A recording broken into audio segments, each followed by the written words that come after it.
Hi, everyone. Welcome back to Uniquely Wired podcast. I'm so excited to finally be back. I have been out for about a month or two without being able to record. Summer has been insane, but we are back, and I am so excited for today's episode.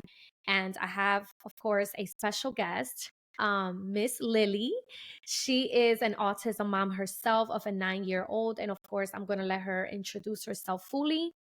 But today's topic, we are going to focus on back to school, and I will be asking her some questions. So that's just kind of how this episode is going to be flowing. And yeah, I hope you guys enjoy it. And please don't forget to leave your review and your feedback and your comments. We would love to hear. And if you have any questions for Lili, even after the podcast, please feel free to drop those down below if you are watching on YouTube. If you are listening on any of the podcast platforms, please feel free to email me at uniquelywiredpodcast@gmail.com or reach out to me on social media. So let's get right into the podcast. Lili, introduce yourself. Hello. Hi, my name is Lili. I am a mom of a 9-year-old who is uniquely wired, just like Nani's podcast. I'm greatly grateful. Thank you for having me here. I am truly, truly happy for you and so proud for this journey that you're going through. I love you. So yeah, I guess we can start off with who is Liliana? If you could give us a little background of yourself, and then of course where you are now from where you had to start. So, I like to say I'm a Hispanic mother. I was born in the United States in Connecticut, but I was actually raised in Puerto Rico by my grandparents. And as I came back to the United States, to Connecticut, I had my son. And what's funny is before I used to do a lot of modeling, and I had to model for this company that was doing a fundraiser, and it was in regards to different diagnoses, and they were doing a clinical research, and there was different flower shops that were creating these type of dresses, real dresses made out of real flowers. And my flower shop was representing autism, and I wasn't a mom by that time. And then after a few years, just connecting the dots, I said, oh my gosh, like how, life brings you through these swirls until it actually makes the connections. So, yes, I have a 9-year-old who's on the spectrum. He is such a character. I was studying for to become a RN, but then when his diagnosis came up back in 2018, I knew that he was going to require my full time at home. So I was looking for a plan B, and that's when special education came up. So yeah, that's where I'm at now. I'm in my last semester for my bachelor's degree in special education and doing my student teaching, and hopefully being done with everything now in December. Wow. I mean, I love that you said, like God just really puts things together, and we don't realize these things. Like we don't realize until we are in that path. So you saying that you were already, connecting the dots of what you used to do and now having your son, but you wouldn't have done that if you wouldn't have found out this diagnosis, right, of autism. And it's just crazy because I feel like for me, not the same exact thing, but as far as connecting the dots, I mean, we know each other for a couple years now through social media, which hopefully we can meet each other in person one day. But it's crazy because for me, I was a teacher assistant, and we had a lot of kids with IEP. Never knew what IEP even stand for.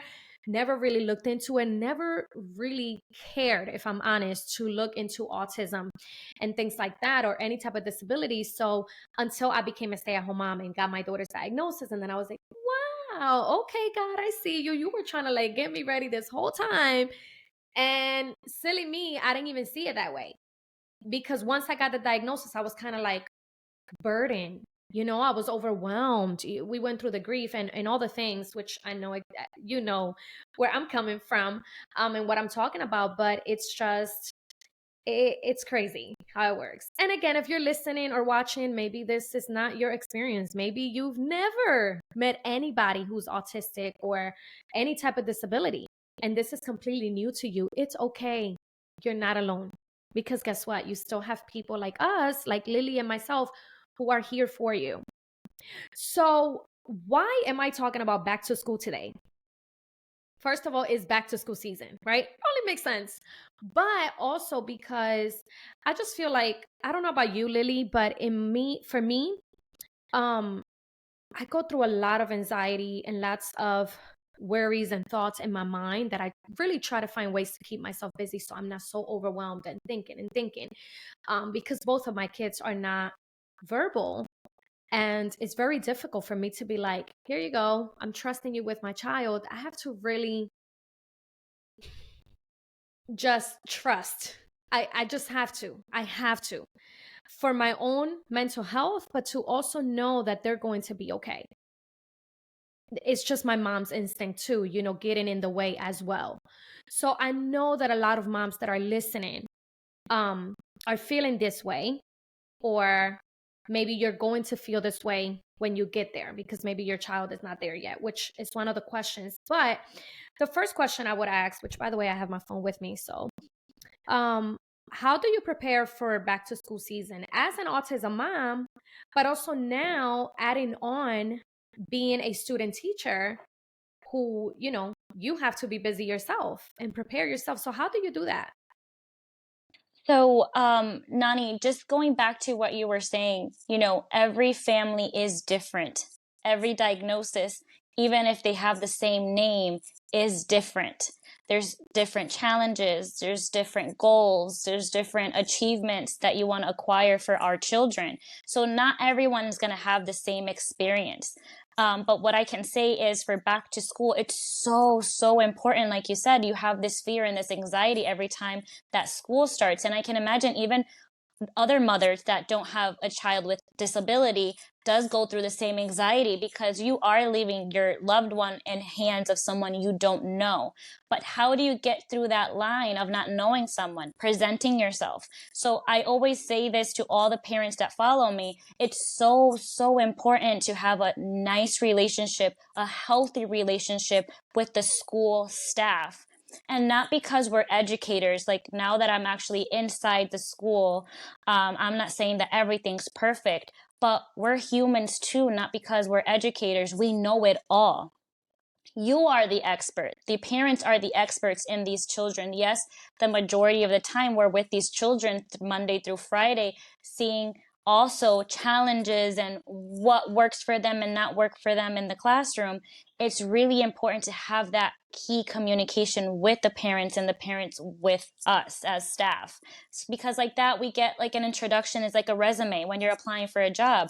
You want them to know kind of a brief description of who you are. So have that conversation, like give these key important details to staff so they can know who your child is, so they can know that you're an involved parent, that you're always there, that if they need a hand in something, what is working, what it's not. And that is key to starting. And then as a mom, at least what has worked for me with my child, months before I start letting him know, on this day school starts, we're going back to school, visuals helps a lot. But just with me, with my son, that key communication and a head start. Let's get ready, we're getting ready, we're going to go to bed. And there's a lot of questions that our child are going to, come, but why this, but why that? And you just, at least with me, what has worked is just having that key communication. So imagine if it works for my son, it's also important to have that key communication with staff.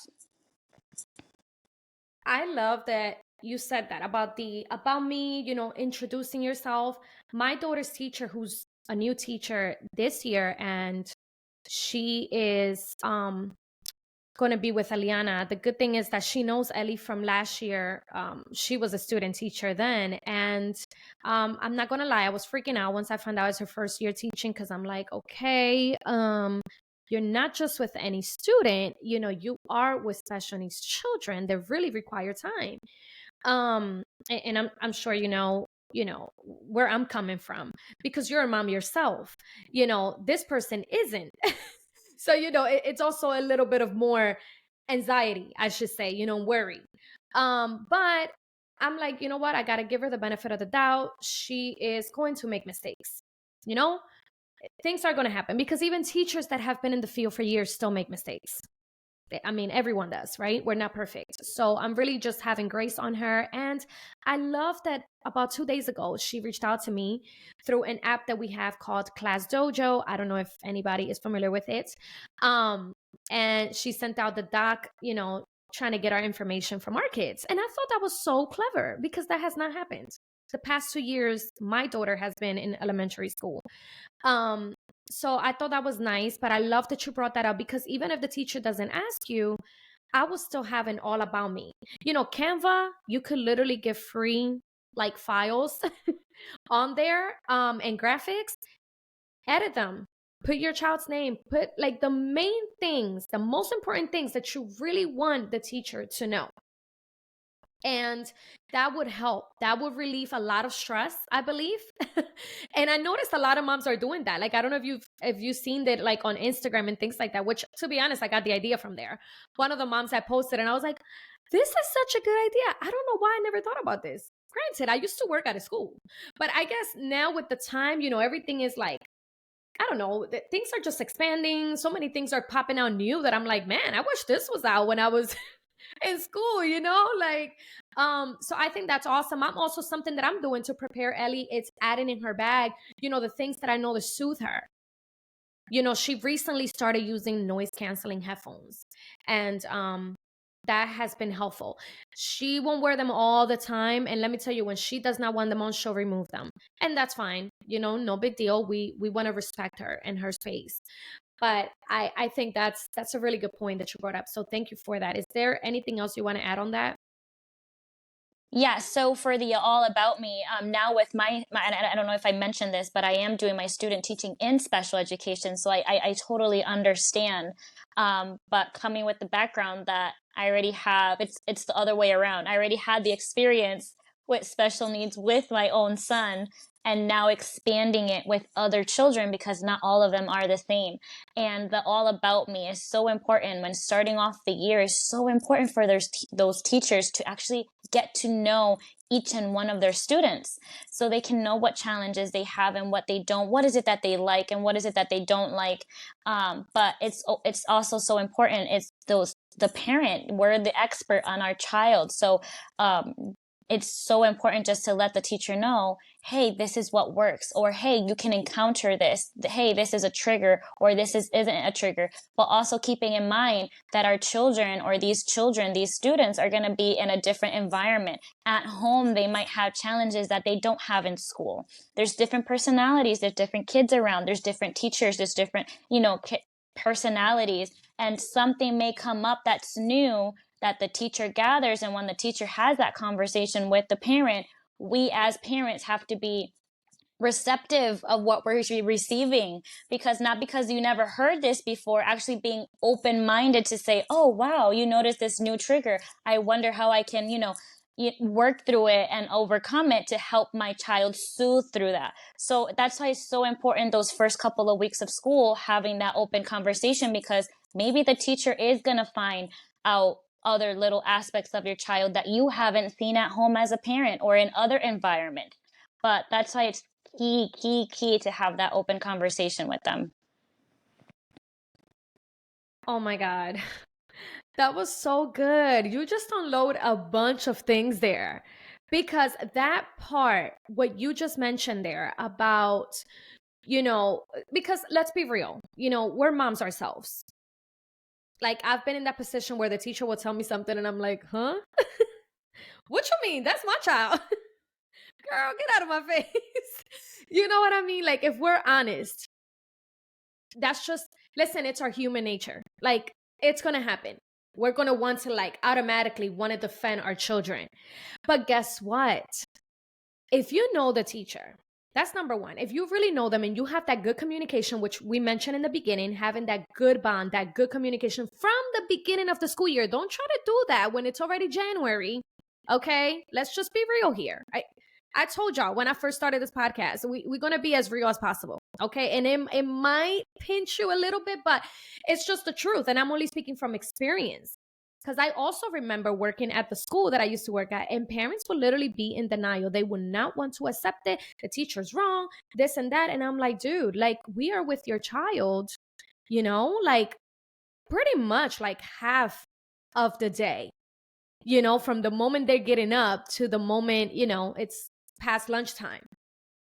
So we are with them much longer. So I respect that. I really do. And what I do is when a teacher tells me, or, for us in our case during the IEP meeting, because I don't know if your son does report cards now that he's a little bigger. I know for us it's like progress reports. Yeah, so it's not like a grade.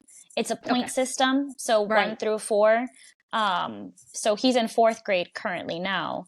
Yeah. So we do receive those progress reports here and there. Like quarterly. Quarterly, right? Yes. And then it's not like an ABC. It's more of a point system. Like their progress is your this. So yeah. Yeah, and I just think, we should definitely acknowledge that. Does that mean that everything they're going to tell you is true? Am I saying we're not saying, to believe everything the teacher tells you, but what I'm saying is, and I believe what Lili is saying, is to take into consideration, to really observe your child. What is it that they're bringing up to your attention? Now look for those things at home and see, because you brought a pretty good point there, and I unmuted you, so in case you want to jump in, but they're going to act a certain way at home. In my case, Liliana loves to be in her room. She does not want to be around her brother 95% of the time, if I'm honest. She'd rather be on her tablet, in her room, isolated. That's just how she wants to be. Now, when she's in school, she got no choice but to be around other children.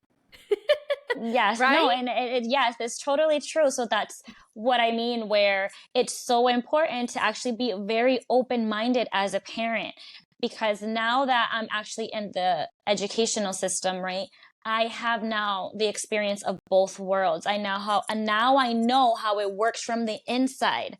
And I can be even more open-minded as to if the teacher comes to me with I don't know, a concern or something that she noticed, to actually be very open-minded, because yes, first of all, sometimes we have these, depending on social media, and a lot of people like to share their bad experience, but hardly people share the positive outcome online, right? Talk about it. So yes, so we're being real here, right? So it's very important to actually be open-minded. Is just so important, because not because the teacher is telling you this, is because she has something against the child. It's just she noticed something. Have you seen this at home? And it's like you said, Liliana, when she's at your home, she already knows what makes her feel comfortable, and she's going to go towards that. But at school, she has to do things that she maybe not want to do, right? So then right there, that's going to trigger a certain behavior. What behavior that is, we don't know, because we're not there. So, it's just being very open-minded, that our children, depending the environment, they're going to act out differently. There's going to be different triggers. There's going to be certain challenges, and there's going to be also achievements, something that maybe he wasn't or she wasn't able to do at home or at the park, but they were at the supermarket and something happened, and you just noticed that they achieved something that you've been wanting them to achieve. So it's just that matter of just a trial and error. You just try here, and then you see what works and what doesn't. Yeah, that is such a good point. And, we really hope parents, that are listening, do not feel like we are attacking you. Please, by all means, that is not the intention of this podcast. If anything, we really just want to encourage you to be brave. Be brave enough to accept it. Accept the challenge.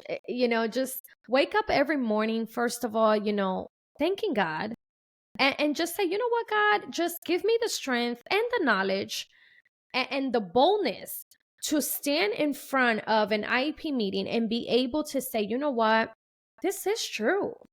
Like, I don't see my child doing this as often as maybe the teacher sees it, but I do see it.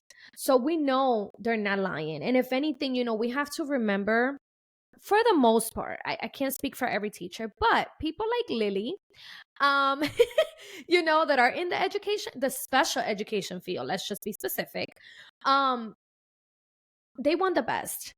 They do want the best for our children. And I know that every school district is different and everything. We're not even going to get into the whole school district thing, but because that's a whole topic for a different day.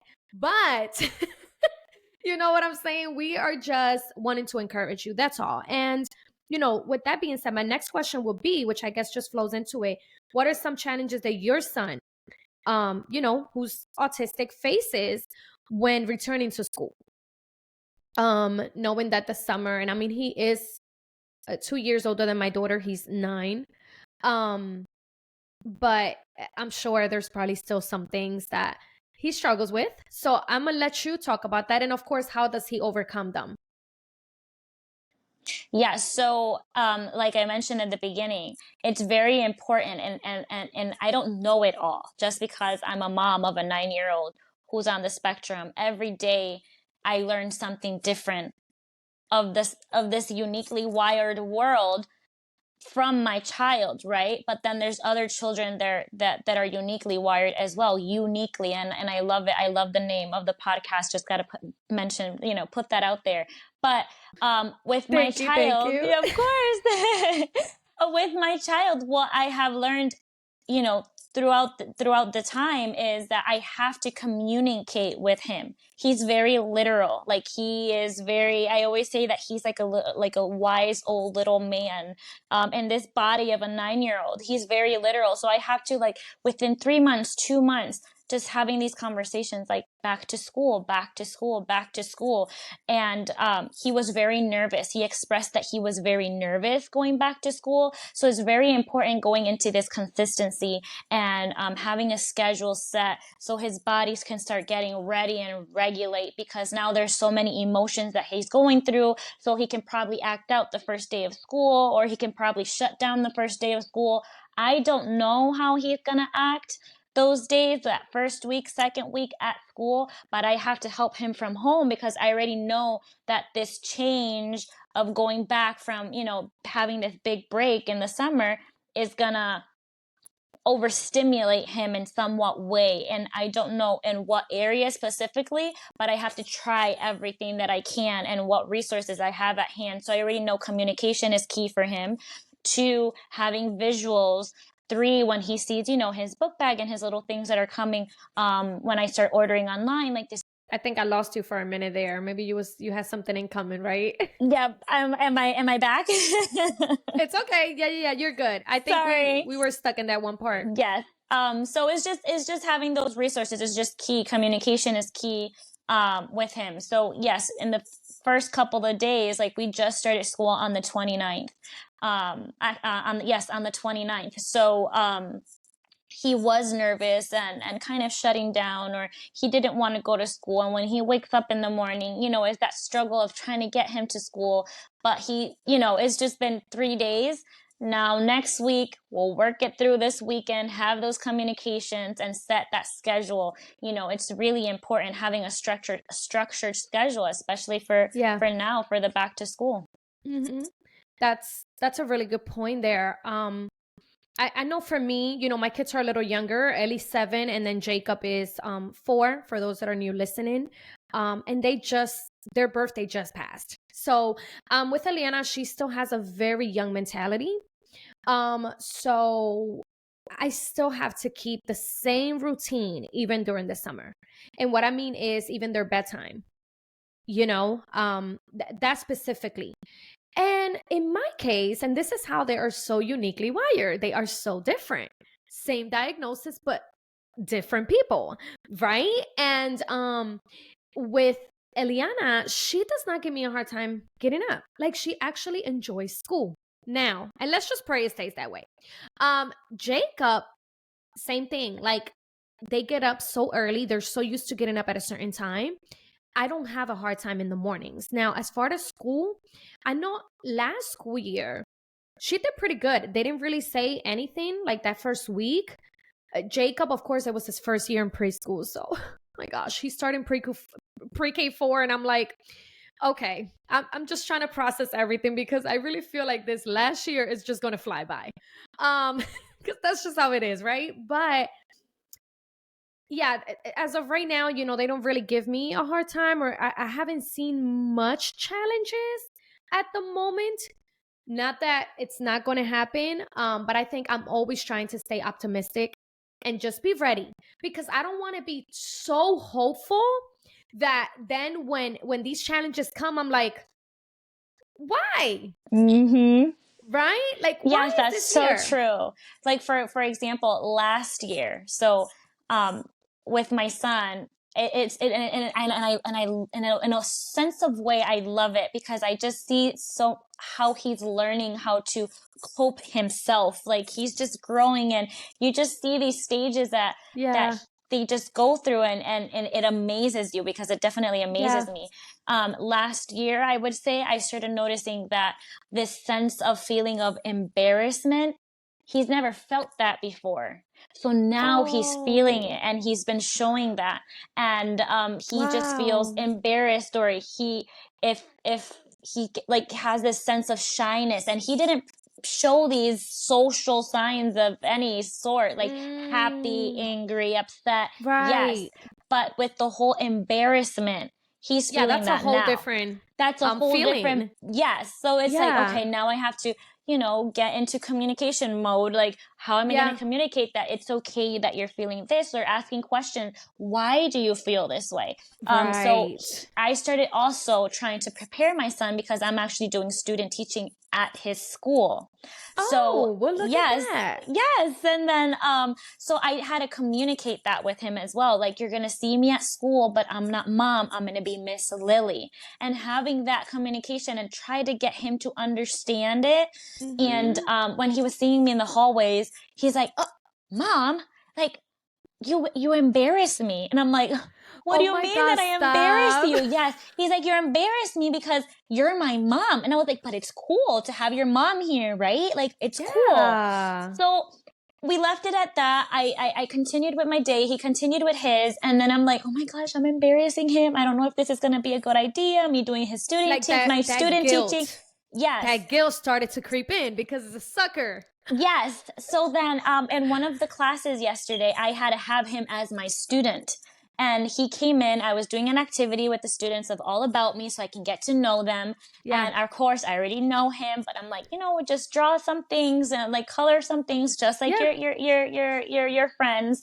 And he's like, you embarrass me. And he says it again, but I was like, but why? And I get sad. He was like, no, but it makes me happy. So that's where I see the confusion.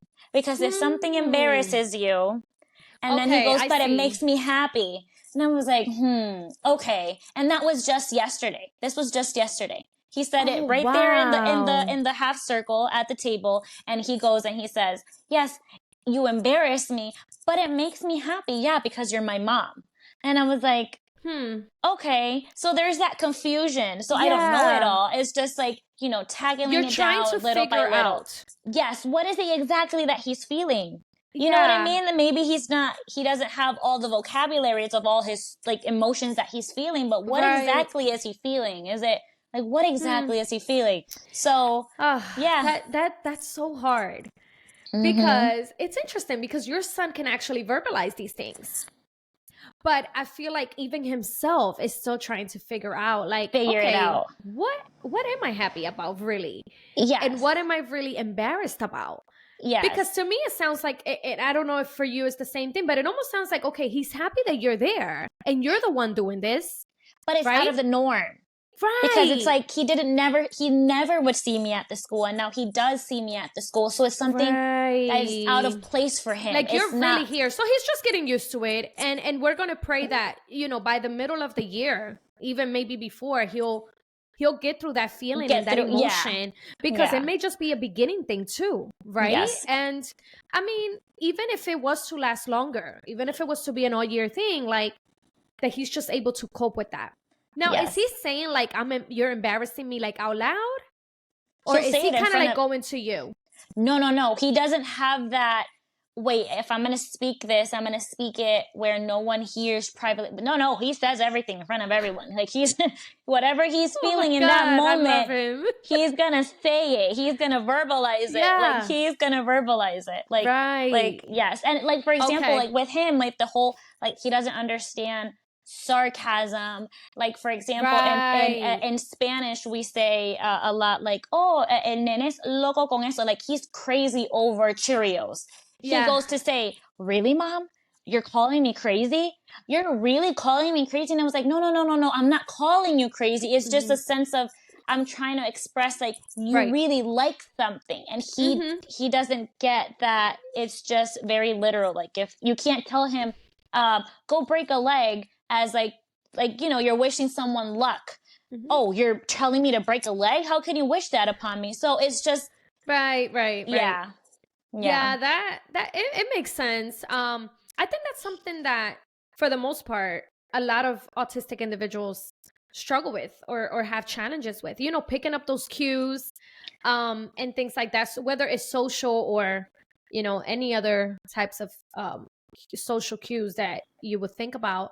So that's yeah. I mean, It's new. It's really new to me. so I'm you're still you're learning. yeah, you're adapting to that, and I'm sure that's overwhelming. I mean, Sometimes we get it. That's why I say he's such a character. I love him so much, but I really say this like to the core. Like he's like a little old wise man in a yeah. body of a 9-year-old. And sometimes we kind of like bicker a lot between it because I'm trying to Mm, explain something how it is, but in his mind it's wired a certain a way. certain way. Yeah. So I'm I love that trying you to said that. like, Yeah. Mm-hmm. kind of like Maneuver. Yeah. maneuver Uh-huh. within it and try to understand where he's at to kind of make him understand certain aspects of certain topics. And he's just, He is it's, stuck on that one. there's like Yeah. black and white. Mm. The gray it's hard for him. So yeah, Wow. it's a learning opportunity. So Yeah. it really is. It's a learning opportunity. And I didn't even mention, like, you are a single mom. Yes. That's that. I mean, that just adds another weight, because Yeah. I can just imagine. I mean, sometimes when I get overwhelmed and I'm married, like, I don't always express to my husband how I'm feeling. I kind of just tend to shut down, because I'm like, well, is he really going to understand this fully on how I'm feeling it? Because, women, we just feel things so much different than men. That's just nature. Like, that's just the way God made it Yes. to be. You know what I'm saying? Like, I mean, I don't know why. I'm just like, God, really? But it's just the way it is. So I don't even blame my husband, for not really understanding. And we're both kind of like in this journey learning together. Yes. But I think, man, I just give it to you. And I applaud you for what you are doing, because you are really Thank doing an you. amazing job. Seriously. I'm not even saying that's because we're on here, but I've texted this to you privately. Like, I'm really proud of you. And it, you know what? It just serves as an encouragement and motivation to other moms that maybe are single moms and are listening and watching. And they're like, man, if she could do all that, I can do it too. It's Because it's just the the truth. You hunger. can.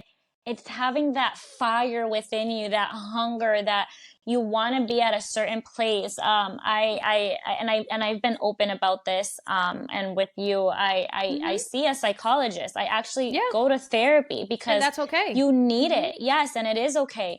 And I can tell you that it has been the best decision I ever made, Yeah. because it truly helps you manage as well all those Yes. emotions that we bring up. And one of the things that my psychologist has always told me that because I do suffer of this anxiety and this burnout, because I'm always busy. Lily's Yeah. always busy. I'm in school. I'm full-time single Yeah. mom, being a woman as well. There's so many different Right. Your hats. person. Thank you. Yes. Yes. Your person. Yes. That's good. Mm-hmm. So she always tells me, Lily, because I always worry about the future. I always get in this anxiety. What's going to happen tomorrow? Because in the next month, but December this, but June this, but you're forgetting to be present and let yourself feel what's happening in the now. Mm-hmm. So don't kind of like throw your into that does give a lot of anxiety, and I am learning how to manage through that I'm not present enough, that I'm Yeah. worrying about tomorrow. So she always tells me, don't cross the bridge without even getting to the bridge yet. And that's something that I That's have repeated good. myself and repeated myself and repeated myself. So Yeah. before I would like be filled with such anxiety, thinking, what's going to happen to my son in 5 years, in 10 years? Right. Where is he going to be, like, when this happens, like within the school system, like when he goes to middle school? I've been worrying about that because he's in 4th grade, then there's 5th, and then he's middle school. So it's a totally different I world. know, you're And much then I closer just than me. start like digging myself in a hole and a hole Yeah. and a hole. But it's like, wait, Lily, don't cross the bridge. I haven't even gotten there yet. So be present. And I have to say that to all moms out there that Come are on. listening. Like, please just be present. Don't cross that bridge if you haven't gotten there yet. Let yourself feel what you're feeling in the moment. If something happens in that moment, you'll learn how to deal with it in that moment, right? But don't Wow. give yourself such anxiety if you haven't felt it yet. You're not Right. there yet. So just be present as much as you can. Enjoy that moment. If there's something to enjoy it fully. And if something to grieve about, then you grieve it at that moment. But don't cross the bridge without making it there. So that's something I have to repeat Wow. myself every day. And I That just got is the chills all good. over my body, but Yeah. I love my psychologist. I love her, and something that I've First of been. all, I'm you got to text me that, because that's an affirmation, and I'm going to put that on our social media platform, because I think that's such a good thing to put out there, even for moms, even dads, that may be listening or watching, Yes. because dads matter too. Okay, can we just say that? Like, dads really do matter. The thing Yes, is, they they just deal do. with things differently. And They do. like I said, very soon I will have a podcast with my husband, on marriage, but just partners in general, and it will even direct to even single parents that maybe are co-parenting, because that is it's just so crucial, and it's so important, because your kids, listen, even though our children process things differently, I'm gonna tell you something, they know. They know, they see, they sense it, they feel They it, feel all the it. things. Yes. All the things. So that is such a good point that you brought there, and we thank you for that advice there. That I was like, okay, she ready to preach, because as a Christian woman and a woman of faith, I would say this: it is biblical. The Bible does say tomorrow is not promised, and we've realized, and that helps me with my Wow. anxiety as well. Yeah, the Bible Wow. says that. And it's almost like that same quote that your therapist gave you. Yes. Isn't that crazy? And it falls Yes. right back into the Bible, because Yes. it literally, I can't remember exactly where, but I can find it for you. It literally says, tomorrow Wow. is not promised. And we become so caught up and anxious with tomorrow, or even years from now, That that we we're are not making, in. We're yeah, not we're literally present. stressing ourselves. Yes. Like, And we're it affects stressing. everything. It affects everything. It affects our Yes. job, because it affects Yeah. our productivity. Because Yeah. let's say, you have your own job. You're focused on what you have to do within a week, but you're not focused what you have to do today. So your productivity is affected. So if you're in a marriage, right, you're focused on, what's going to happen within a month, or I have to do this, I have to do that, or something's coming up, but you're not focused in the present, and you're not focused on your partner. The same with our Yes. children. I have this to do. I have this to do. I got to get ready with this, but then you're so focused on that, you're not present, and you're not present with your children. And when it comes down to ourselves, we're just focused on life itself, that I have to do this, and something's coming up, that we forget to be present and allow us to feel what we're feeling in the now. So don't focus what we're going to feel tomorrow. We'll get to that. But focus what we're feeling now, and learn how to handle it now. So that's something that I carry with myself ever since I heard that. And it just I just got the goosies when you just said tomorrow's not promised, and the Bible says it. So there you go. It's true. Like, it is true. Anybody that's listening to this, that's a believer, like, it's really there. And the reason I brought it up is because I'm actually reading a book. I'm looking at my books, but it's not here. It's downstairs, actually. So I read it downstairs every morning that I do my devotion. But it's a book on anxiety, and it's by the Christian author, Joyce Meyer, which she's very popular and very known. And it's on anxiety, the answer to anxiety. And wow, it's been speaking to me so much in a biblical aspect, because even growing up in the church, like, I didn't even think about these things, or it was never put into this perspective or brought into like reality. Like, first of all, you're going to go through this, and it's normal, because we are going to go through these feelings and emotions. We are not saying they're not validated. I'm not saying that it's not okay that you're feeling that way. It's okay because you're going to feel it. And especially parents of children that they just need additional support, we literally go through more stress than a typical parent does. Like, we just do. Especially those of us that are children, they can't really speak. They can't really tell you, I give it to those parents that seriously, their children, sorry, are still non-speaking and they're adults. And you literally, let me tell you, we need discernment in this life as parents. Like, we need to figure out what is it that our children are saying. We have to read our own children. Like, I already know my kids, so it's easy for me to determine what it is that they're feeling. But Yes. man, it's such a mysterious world. Yes, it is. This journey. But anyways, our last question would be, what can parents do to ensure a successful and enjoyable year?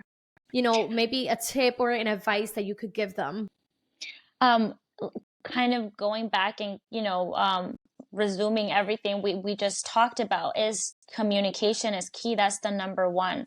Communicate with your children. And even if they're nonverbal, have those visuals, because that is also a form of communication, right? Just show them so they can actually see, this is what we're going to do. This is going to be the next step. This is going to come, and they can actually visualize what's going to be the outcome, or actually have some type of sense of it. But communication is key to have a successful school year. Have that healthy relationship with teachers, with your teacher, with your home, the principal, the staff. There's the ones who are going to be taking care of your child. That sense of also being grateful as well, because you know what I mean? Like, they have our children, and we have to have this sense of being grateful. Like, I am so grateful for my son's school. I am so grateful. He literally did not, he was verbal, but he didn't speak the way he speaks today. He didn't have as much vocabulary as he had today. And to the parents that are, hearing, mom and dad, it's okay not to know. I did not know anything about special education. I did not know anything about autism or ADHD or any type of disability. I had no knowledge of it. I went in there ignorant Right. because we are ignorant when you don't know about something. It's not intentional or anything, but it's just, you're not in the school system, or a diagnosis is completely new. So it's okay not knowing. Yeah. And I always say too, Lily, like, we're not born knowing these things. Yes. Which is why I have this podcast. I have my platform, where I share my children's experience and their journey. So parents know, and even those that are not in this journey can understand. Like, you would have no excuse of knowing these things because it's so out there at this. I mean, it's 2023. Yeah. But we're talking about when we first started. I mean, honestly, in 2016, when Ellie got her diagnosis, 2018. She was born 2016. I just went fully back. But 2018, I don't think I don't remember social media being so open or encountering so many moms that are putting themselves out there. I think that started to happen after Ellie got her diagnosis. I started to notice it even more. And that's the same sensation that I felt when in 2018 as well, I received the diagnosis. It was like, who do I connect with? I don't know anyone within this. And that's when 2019, the thought of the creation of Learning was Lili was born, and then it was, founded in 2020, and that's when we connected. But even with the unknown, another tip that I would say for parents is allow yourself grace. And I have to repeat it again. Allow yourself grace. Give yourself grace, because everyone is in a learning phase. You're always learning. Maybe you don't know it. You don't realize it, but we're always learning something new from our children, from ourselves, from the community, from our neighbors, we're always in this learning phase. So allow yourself grace. Communication is key. have that healthy communication with, you know, the teachers, the staff, the principal. Have that feeling and sense of being grateful, because that's going to give you a different perspective when you have to handle certain conversation, and even the hard ones as well, right? When they give you the call that some behavior has happened or some incident happened at school, you know, kind of go in with a different perspective and just listen, and then speak. Use your voice. It's so important to use our voice. And also, as an educator now, I want to say something also to those educators that are listening. If you're like, also have grace toward the parents. Like, I know that there's that frustration. I understand there's a lot of, you know, work and paperwork when it comes to this, but also understand and put yourself in that parent's shoes. You know it, right? You go through it. You went to the schooling. You're a teacher. You have knowledge in these aspects, the laws, this, that, but the parent doesn't. Yeah. So sometimes they'll come off with a little bit of attitude. They'll come off with more attitude, or they come off with this, but just listen and have empathy, because really not all parents know, and they're already frustrated at home because they don't have the resources that they need. They don't have the knowledge that they need. They don't have the support system that they need. And then usually they blow off at school because it's like, why this, why that, why this, why that? Yes, that's a good point. That is a really good point. And also, I think, you know, speaking from the Hispanic community, you know, and I'm sure you can understand this, like, we don't get taught about these things. Like, they don't talk about these things in the Hispanic world. And no matter where in Latin America you find yourself, whether it's Mexico, Puerto Rico, Santo Domingo, you know, the Dominican Republic, these people come from out of the States to here. It's a whole different ballgame because schools are different. We know this. I mean, I was born and raised in PR and went to school there. Completely different. When I came here to PA in 2005, I was like, okay, interesting. Very different. Very different how everything is run and all the things. So I think, that's a really good point, that give grace. And I think, I have a feeling that a lot of the teachers, granted, I think all teachers go through things, but I feel like the toughest years are like those first few years. Like, you know, I just went through kindergarten and first grade with Ellie. Well, in preschool as well, but elementary school, kindergarten and first grade. Now she's entering second grade. I don't know what to expect. I'm just staying optimistic and hopeful.